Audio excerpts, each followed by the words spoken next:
The University of Chicago is a well-known university in the Chicagoland area, located in the famous Hyde Park neighborhood. The university has a rich tradition as it was founded by John D. Rockefeller in 1890. It was the first major university to enroll women on an equal basis with men, and has always held a non-sectarian perspective. It is a liberal arts college and graduate research university. One of the major events that the university is known for is that Enrico Fermi achieved man's first controlled sustaining nuclear chain reaction on December 2nd, 1942, called the Manhattan Project. There is a memorial to Enrico Fermi on the west edge of the 12-acre site where the famed Regenstein Library stands. The following pictures, most of which I took and used, are based on a library visit that my mother and I took during a tour given by John Kimbrough, who is one of the two assistants to the library director at the Regenstein Library.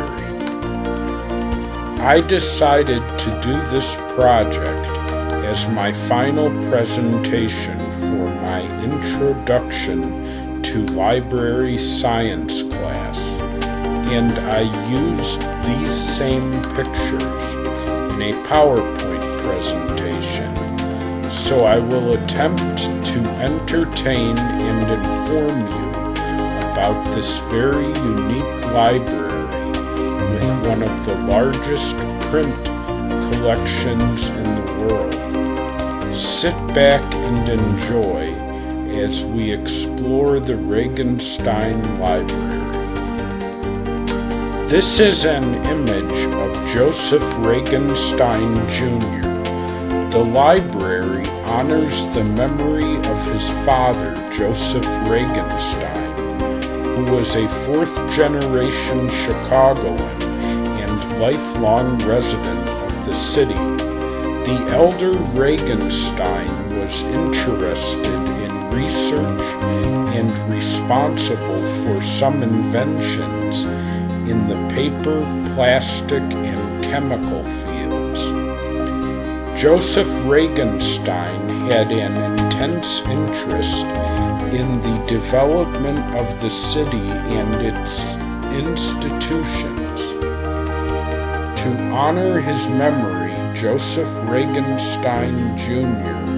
donated $10 million on November 9th, 1965, on behalf of the Joseph and Helen Regenstein Foundation for the development of the new graduate research library.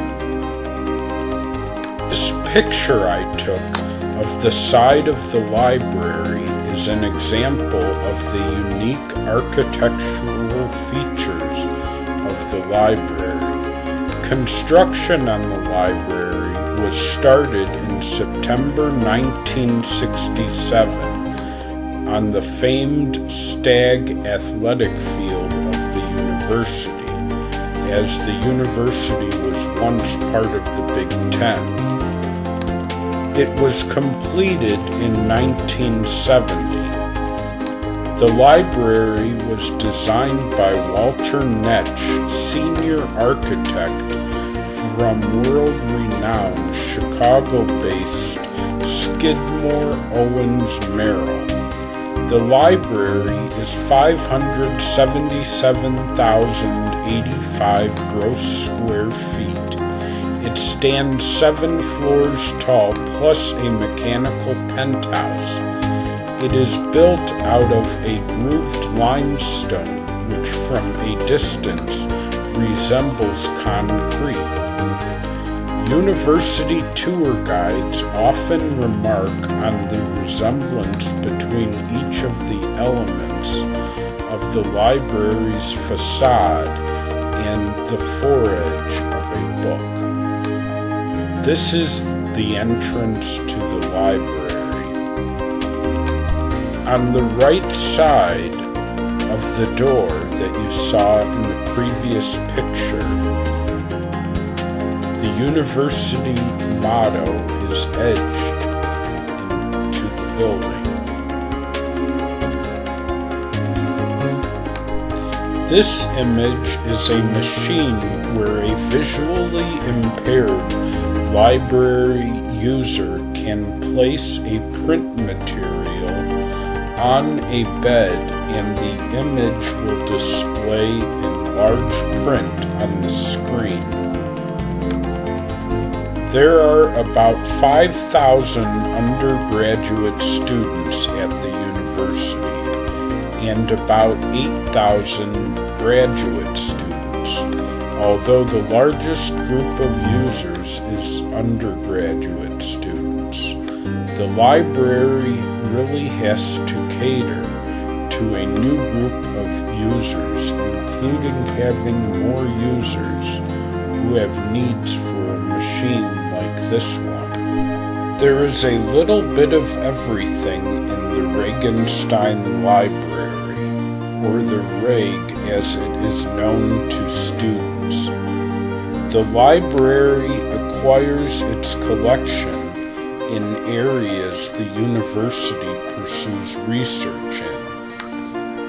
The Reg currently holds 9 million print volumes, with enough space for only 4.5 million print volumes, but has major plans to be able to hold all of its volumes. The library is strong in Asian studies, Middle East and Slavic, with good collections in the history of science, humanities, and foreign languages. Architecture and engineering are weaker areas. Although there is a shift towards online material, the university's print collection makes it truly one of the world's great libraries. The Reg was originally small departmental libraries. It has transitioned from one-room libraries to one place for all departments. The library was started this way because it was originally built as a research library, only to be used by graduate students. To maintain the departmental feel, the floors are arranged by subject and classified in the Library of Congress schema. There are book stacks on all floors except the first. Staff offices, computer terminals, the general reference and circulation desks are located on the first floor. The campus security office is also located on the first floor, so that all students will go to the library at least once when they get student IDs at the beginning of their student life. The compact shelving that slides electronically is a great space saver and makes it easier for the library to house its tremendous print collection.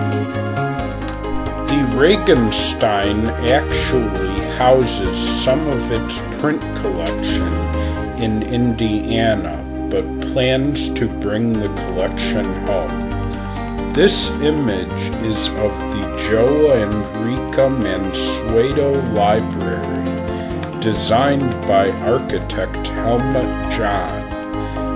The dome's style with a glass top so natural light will show through will contrast with the existing library. This image shown here is the work area for staff and study area for students in the new Mansueto Library. There will be a tunnel from the current library in the area that currently houses the special collections going to the new library. The collection from Indiana of approximately 3.5 million volumes will be brought to the Mansueto Library and shelved tightly in bins in high-density storage underground.